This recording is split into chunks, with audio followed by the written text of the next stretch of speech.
Today is all about arrays. Introducing arrays today.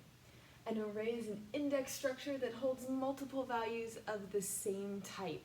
So when I say index, I'm talking about starting with 0, 1, 2, 3, 4. You can pick a particular location based on the index of that location. So it's indexed. It also can store either primitives or objects, but they all have to be exactly the same type. You don't get to mix and match. So it could be all doubles, or it could be storing all ints, or it could be storing all strings, or it could be storing all pumpkins, say. Okay, so the first step would be, if you're going to make an array, you need to be able to initialize the array.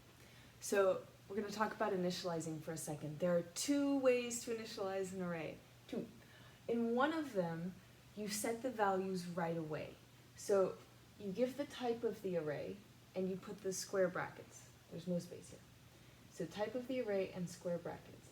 Then you name the array, and you put all of the data you want to go into the array in between curly braces with commas separating it. So let's do a quick example. Say we wanted to make an array of our test grades, not that we have test grades. So let's say the very first grade you got was a 91, you were feeling good. The next test grade is a little bit less good, it's a 78. And you worked your way back and you got like an 87 and an 88 on the next ones, all right? So this would be initializing a test grades array.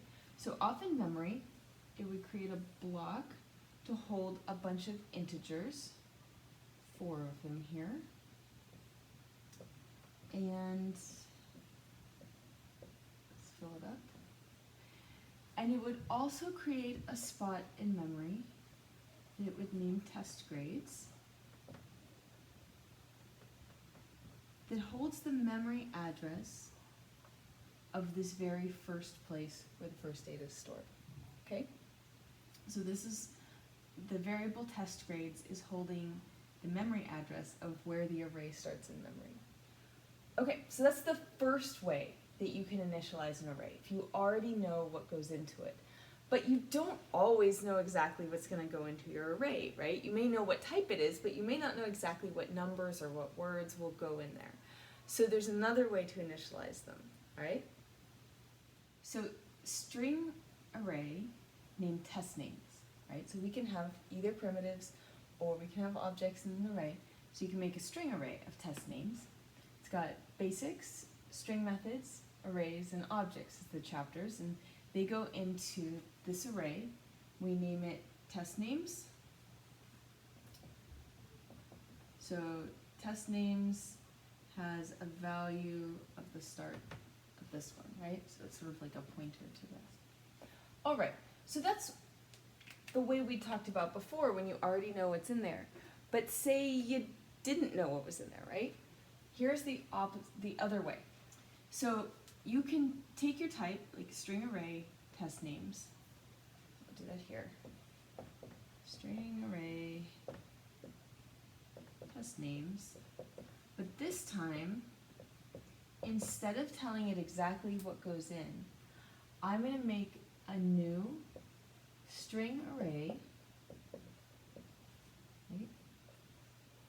And I don't know exactly what's going in there, but I know that there will be 4 things. You do need to know how many things you will store. In Java, you're not allowed to change the number of objects in an array. So if you set up an array of size 4, it's 4 forever. You set up an array of size 12, it's 12 forever. There are things called array lists, and array lists can grow or shrink, but not arrays. Arrays are a little bit more primitive. So here we've got string array, test names, new string 4. Now, what the heck is this?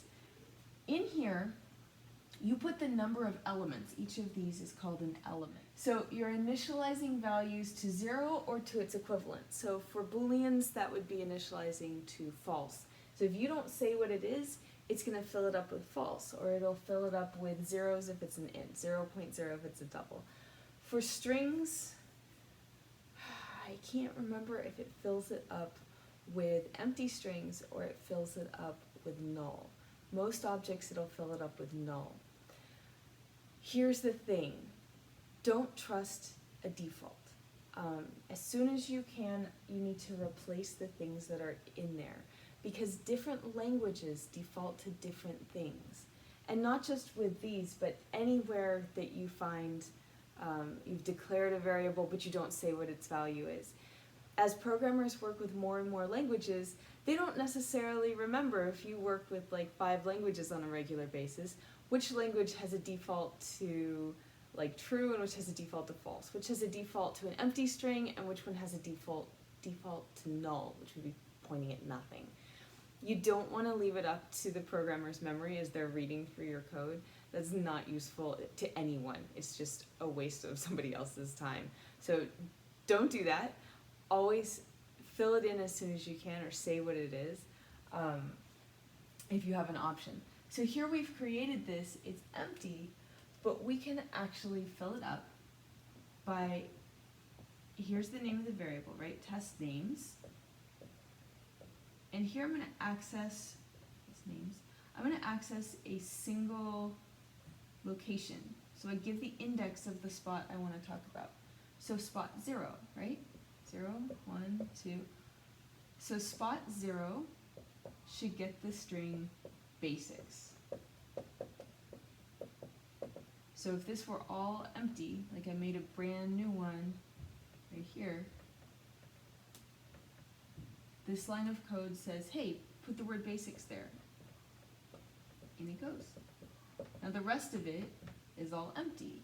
So we still would have to fill it up. I'll do one more. Test names, index 1, put in string methods, and in it goes.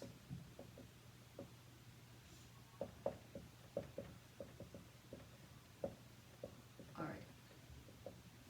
Okay, that's the idea. So 2 ways to initialize it. One when you know exactly what's going in, and the other where you don't yet know what's going in. So let's apply that right now, all right? In this example, we're going to print the name of the last test in the semester and what the student's score was. So there's just a quick line, system.out.println, on the blank test, the score was blank. So you need to access these guys to put the right thing in here. So for test names, we could look at the indices, 0, 1, 2, 3, and objects is the last test. So on the test names at 3 test, the score was test grades of, again, here, right, of 3. So it'll look at the element at position 3, and it'll return that, and it'll print out the whole thing. One step harder from what we just did would be to print out the names and scores for each one of the tests. So that would be like basics 91, string methods 78, arrays 87, objects 88. So we could go through the whole thing and print it. You could do it just like we did the last problem, right? You could print it one line at a time. But it makes a lot of sense to print just the whole thing. You're going to print it for every single one of them, so we could do a loop. We could repeat. And because we know exactly how long this array is, we know exactly how many times it has to repeat. So that means I could use what kind of loop? Yeah. All right. So for int I equals 0, start the beginning, and then we want to run it until we get to the end of this, right? And it'll have semicolon I++. Okay. So what goes here? I need the length of test names or the length of test grades. Since they happen to be exactly the same length, it doesn't really matter. So I'll do it with test names. I has to be less than test names dot length. It's a lot like string.length, except there's one difference. This difference is that there are no parentheses. And the reason is that length is not implemented as a method. It's actually just a variable in the arrays class. So we're going to talk about that right now so that you sort of see the difference. Length. So imagine you have two classes here, a string class and an arrays class. Okay, so they each have their own file that's been written. So inside the string class, there is a method named length. And it takes no parameters at all. It just finds the length of the string that you're calling it on. In the arrays class, length is one of the variables. And when you create the array, it sets the value of this integer length. And so when you ask for your array dot length, right, it goes and finds the value of that variable. But it doesn't call a method, it just finds a variable's value. All right. There are other methods in the arrays class. There are lots of methods written. One of them is toString. So I'm going to talk about that for a second. When you call this one, it has parentheses. It is a method. So you might use a toString if you were trying to print out an array. So say you have this array, you've declared it somewhere. Let's say it's like int array r is equal to, I have no idea, right? Some stuff. In case I haven't said it yet, and I don't think I did. This is the type. The type actually includes the square brackets.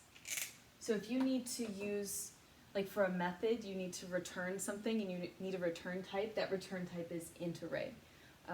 Or you need to read in one, it'll be int array inside of the parameters as your type. Okay, so it's very tempting to want to say, hey, I want to print my array R. Think about how it's set up, right? It's set up with this is like test names. And that is pointing at the actual array, right? So what it actually prints is a memory address. It prints the memory address of the array. It does not print what's actually in the array. If you want to print what's in the array, you have to call the method toString. And it converts the array into a nice printable string for you. It's in the arrays class, just like you would call the calculate class, because it's not actually in your code. This method is written in the arrays class. So arrays.toString. And toString actually does take parameters. It takes an array. So you could put array R inside of there. And that's the end of your print line. So we're going to finish with a cautionary tale. Out of bounds is one of the most common exceptions you're going to get when you play with arrays. So say you were looking at an array named R. We can number the indices 0, 1, 2, 3.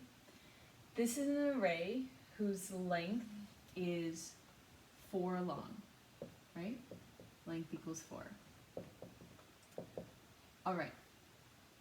Say I tried to access my array at length, right?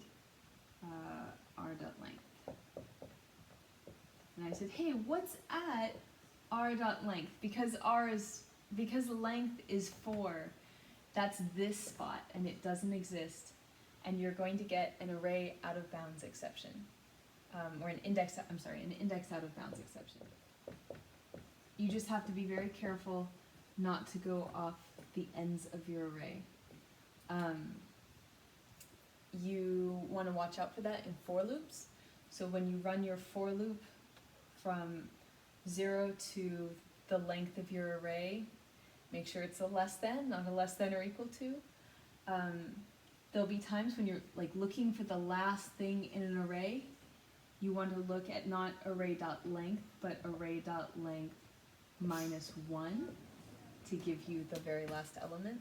So just pay attention. All right? We'll talk about arrays more tomorrow.